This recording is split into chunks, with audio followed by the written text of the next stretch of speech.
that video, I think, does a pretty good job of explaining how tradable pollution permits work.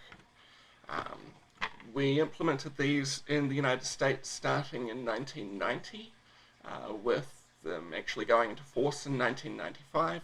And they've been one of the big success stories of economics, to be fair, where the innovation that has been encouraged by these pollution permits, innovation in order to reduce the amount that companies were polluting so that they didn't have to buy these permits, that has been like a really big success story. So, to the extent that the price of the permits that firms were predicting back in 1990 was so far off that the actual price of permits ended up being a tenth of what those firms were predicting, just with an additional 5 years of innovation that was encouraged by these permits.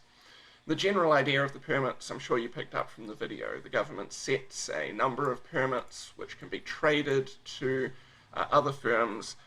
Particularly what's going to end up happening is the firms that find it difficult to reduce pollution will buy these permits, the ones that find it easy will sell them, and so what's going to happen is that the pollution reduction gets done by the firms that have an easy time doing it, that can do it most cheaply. Tradable permits are perhaps best known for pollution, but we actually use them in a lot of other applications as well. In fisheries, managing water resources, controlling water pollution. There's several different places where these tradable permits get used. Here's the general idea of how they work. We set a fixed number of permits. I've got the number of permits here fixed at 400. And we've got a demand curve for these permits that's based on how expensive different firms find it to reduce pollution. We've got firms up here that find it expensive to reduce pollution and hence are willing to pay a relatively high price for these pollution permits. You've got firms down here that find it cheap to reduce pollution and so are only willing to pay a relatively low price. And we get an equilibrium in here. That equilibrium actually tells us something. Can you think of what the $3 price in here tells us?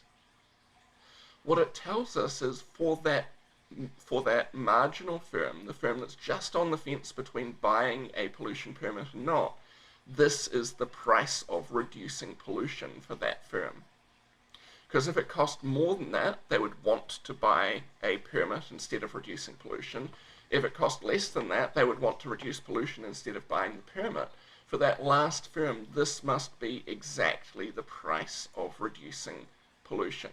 So that's another nice thing that we get out of this tradable emissions rights market, is we actually learn how expensive it is for firms to reduce pollution.